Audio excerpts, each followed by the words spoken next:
ways, that is, assuming that he's got any. No heaven nurtured in the lap of luxury, yet I admonish you. I am an intellectual chap, and think of the things that would astonish you. I often think it's comical, la la la, and nature always does try, la la, that every boy and every gal that's born into the world alive is either a little liberal or else a little conservative. La, is either a little liberal or else a little conservative.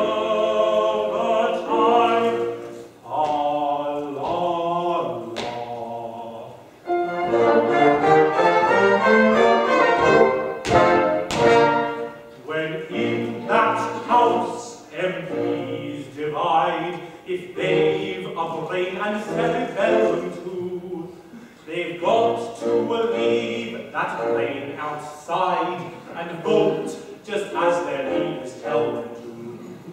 But with the prospect of a lot of delegates in close proximity, all thinking for themselves is what no man can face with equanimity. Then let's rejoice with love for love, that nature always does try, that every boy and every gal that's born into the world alive is either a little liberal or else a little conservative. Is either a little liberal or else a little conservative.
Tonight, it's the second reading's bill to throw open the peerage to competitive examination. And he'll carry it too. Carry it? Of course he will. He's carrying more bills than a stockbroker taking his bonus home from the bank. Well, yes, if you excuse me, I suppose that's our fault. The deuce it is. Well, it's our system. We influence the members to vote exactly how he wishes. Well, it shortens the debates. But think what it all means. I don't so much mind for myself, but with a House of Peers with no grandfathers worth thinking about, the country must go to the dogs. Well, yes, I suppose it must. Now, I don't want to say a word against brains. I have great respect for brains. I often wish I had some myself. But with a House of Lords composed exclusively of people of intelligence, well, what has become of the House of Commons? And I never really thought of that. This is what comes of living here. Now, if there is one institution in Great Britain which is susceptible to no improvement whatever, it is the House of Peers.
manly beauty. Why, look at this man. A perfect picture. You, sir. Hardly this, me company, first Grenadier Guards, sir, madam, sir. You are a fine fellow. I am generally admired. I quite understand. Now here is a man whose physical attributes are simply godlike. If I yielded to a natural inclination, I would get down on my knees and worship that man. I mortify this impulse. I wrestle with him, and it lies beneath my feet. That is how I treat my regard for that man.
You're both Earls. Yes. You're both rich. Oh, And you're both plain.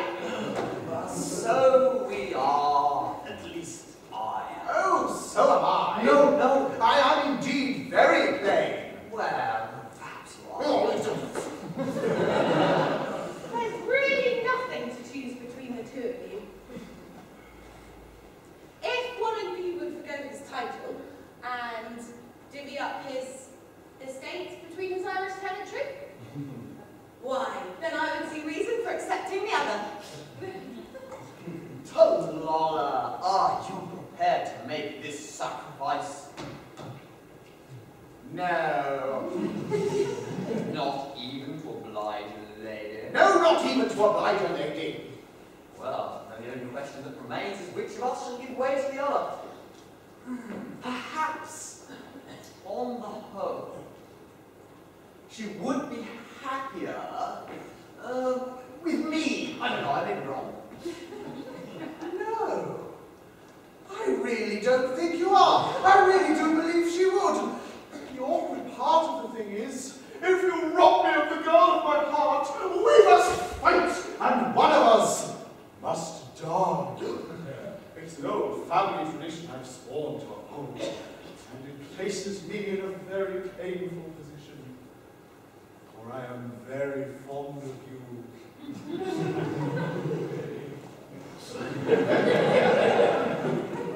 Nick. My dear David. You are very dear to me, Nick. We were boys together, or at least I was. If I were to survive you, my existence would be hopelessly embittered. Oh. Do not do it! Dear David, I say it again and again. It will have this effect on you. Do not do it. No. If one of us must destroy the other, well, let it be me. Oh, no. Oh, how boyish friendship, I implore you. Well, then, be it so. But no. How can I consent to an act that would crush you with unavailing remorse? But it would not do so. I should be very sad first. Oh, who would not be? But it will wear off. I like you very much, David, but not perhaps as much as you like me. Nicky. You're a noble fellow, but the telltale tear betrays you. No, Nick, you are very fond of me, and I can't consent to an act that would give you a week's uneasiness on my account. Oh wait, it wouldn't last a week. Remember, you leave the House of Lords upon your demise. I should take your place. No, it would not last a day. You horrible little man! Bloody liberal! I'll give you time again!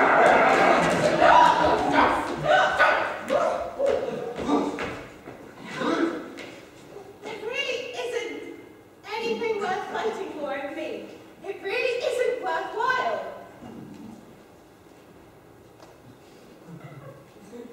No, I don't believe it is! Nor do I. The sacred ties of friendship are paramount.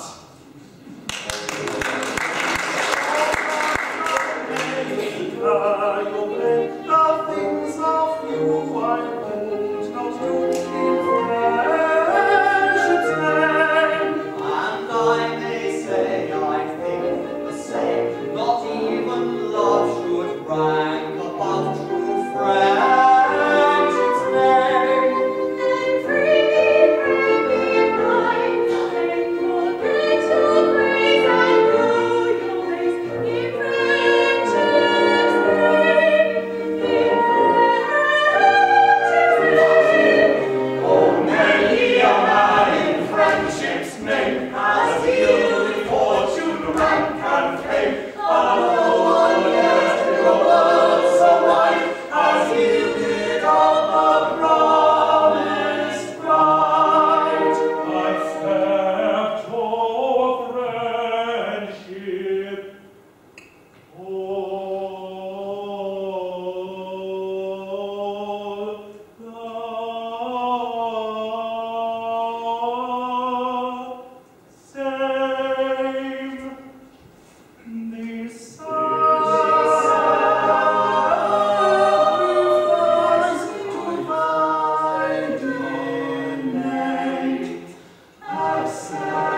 weaves itself into my midnight slumber.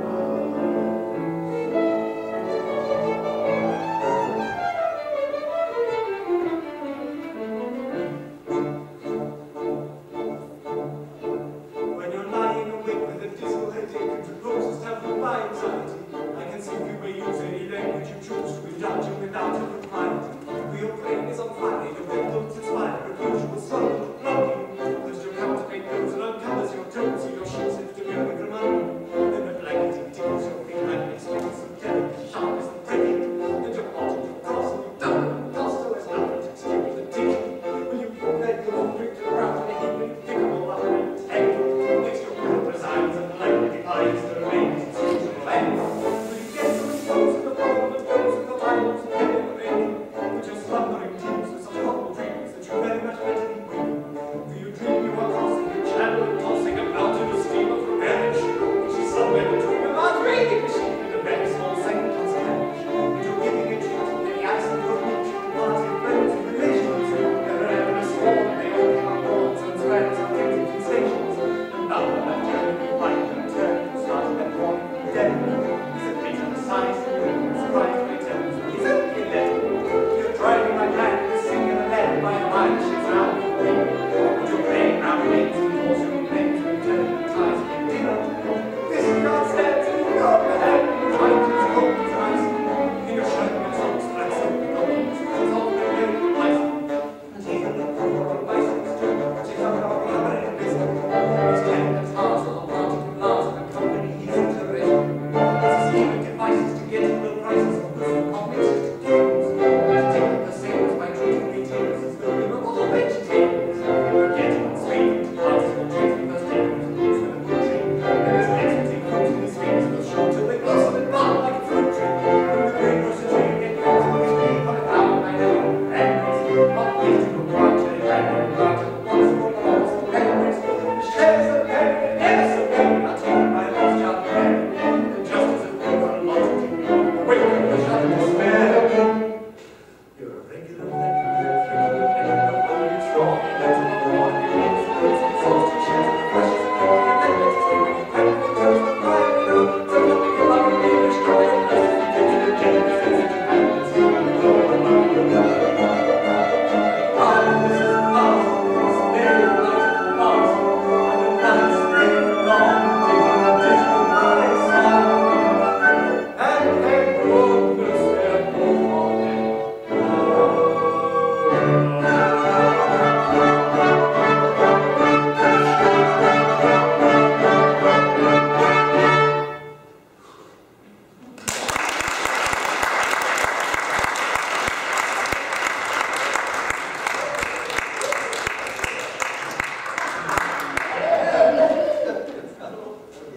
Well, my lordship, it gives me great distress to see you in this condition. Oh, my lords, it is said that a Lord Chancellor has reason to envy the position of another. Oh, but I am free to confess that I would rather be 2 earls engaged to Phyllis than any other half-dozen noblemen upon the face of the globe. Yes, it's an enviable position when you're the only one. Indeed, most enviable. All the same, seeing thus, we naturally say to ourselves, this is very sad. His lordship is constitutionally as blind as a bird. He trills on the bench like a thing of song and gladness. His series of judgments in F sharp and ante in 6/8 time are among the finest effects ever produced in the Court of Chancery. Why? He's perhaps the only living instance of a judge whose decrees have received the honour of a double encore. Encore! How could we do that which would deprive the court of one of its most attractive features? Oh, sweet, sweet Nick, I feel the force of your remarks, but I'm here in 2 capacities, and they clash, my lords, they clash.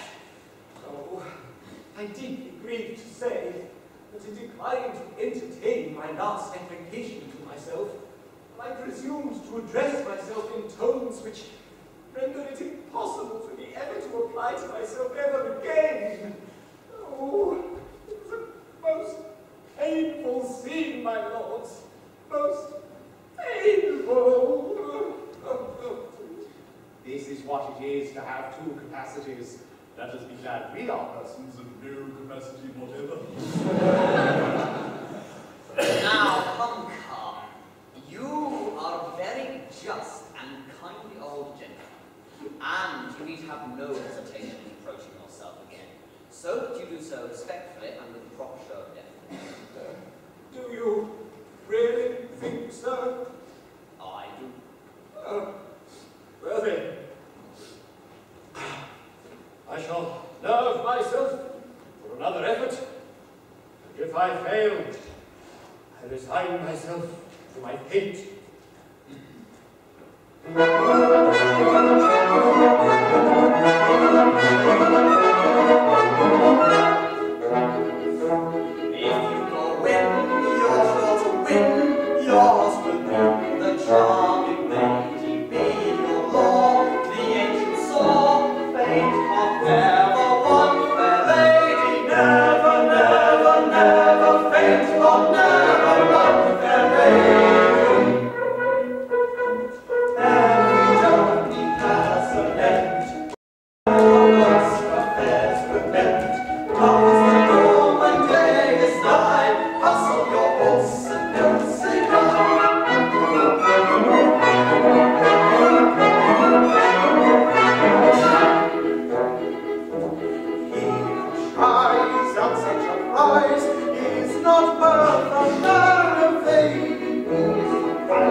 I'm half a fairy.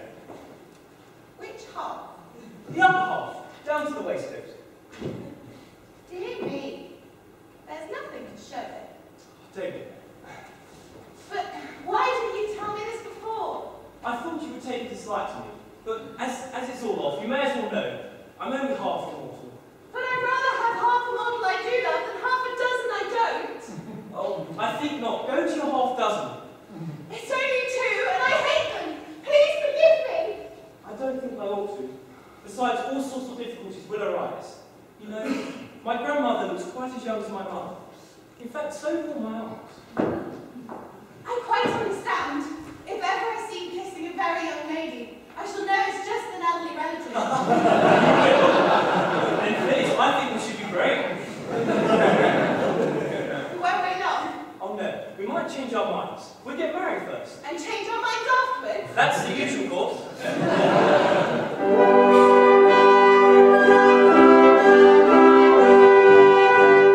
If we're weak enough to tarry there, we marry you and I. Of the feeling I inspire, you may tire by and by.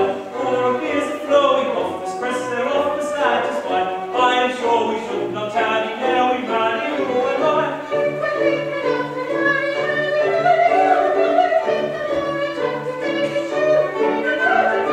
If by chance we should be parted, broken-hearted, I should die. So I think we will not tarry here, we marry you and If we're weak enough to tarry there, we marry you and I. Of the feeling I inspire, you may try by and by. Of the feeling I inspire, you may try by and by. If we're weak enough to tarry there, we marry you and I.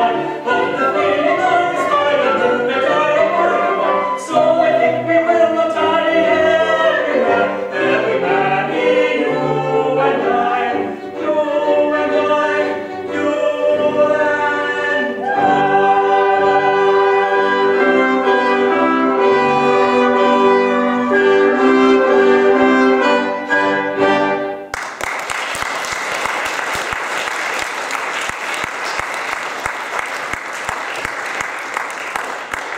Does your mother know you? I mean, is she aware of our engagement?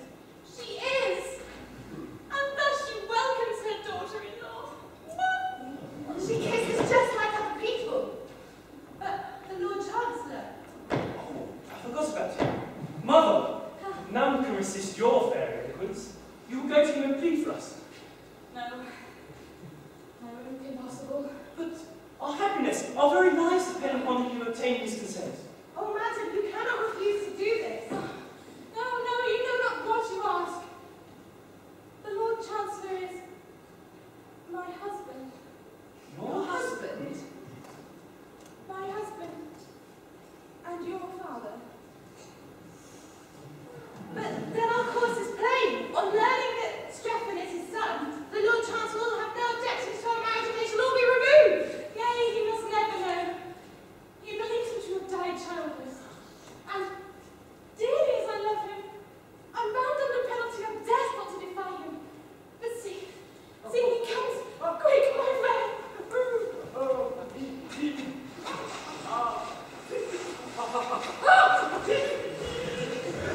Victory, victory, victory! Success has crowned my efforts, and I may consider myself engaged to Phyllis. At first, I wouldn't hear it. It was out of the question. But I took heart. I pointed out to myself that I was no stranger to myself, that in point of fact, I had been personally acquainted with myself for some years. This had its effect. I admitted that I had been following my professional advancement with some considerable interest, and I handsomely added that I yielded to no one in admiration for my professional and private virtues. This was a great point gained. I then endeavored to work upon my feelings. Consider my joy joy when I distinctly perceived a tear glistening in my own eye. Eventually, after a severe struggle with myself, I reluctantly, most reluctantly, consented.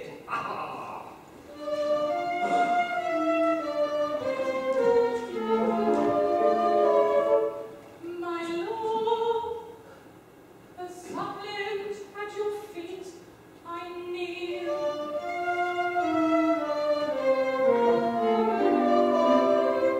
Oh, listen to a mother's fond appeal. Hear me tonight, I come in urgent need. 'Tis for my son, the youngster orphan, that I plead. He loves, if in the royal years my eyes have never shed tears, bitter, unavailing tears, for one untimely dead. If in the eventide of life sad thoughts have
It may not be, for so the fates decide. And now that this is my fondest bride,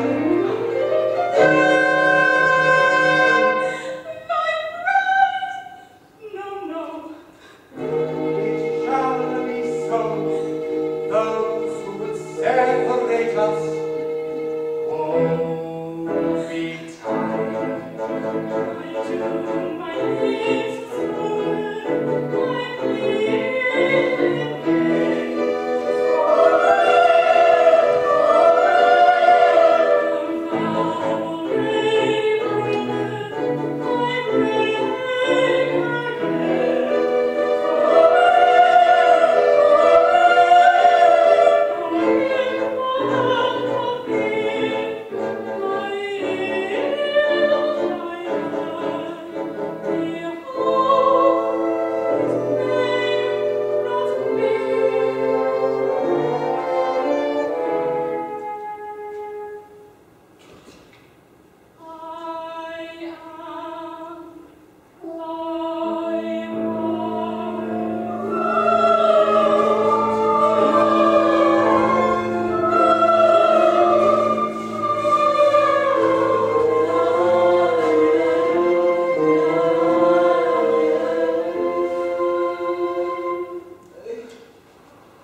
Ah.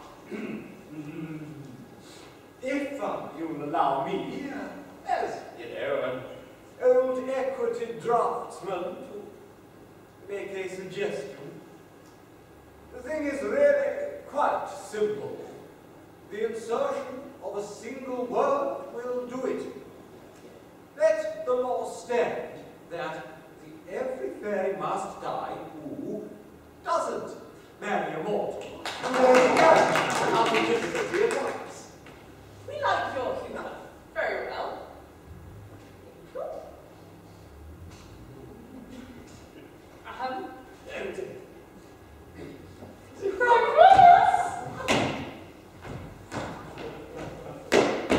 Men! Seems in order to save my life, I must marry at once. How would you like to be a fairy guardsman?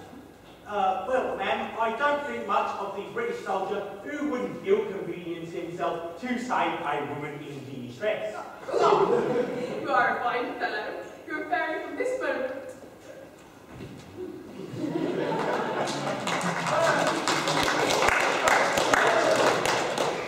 And how about you, my lords? Will you join our ranks?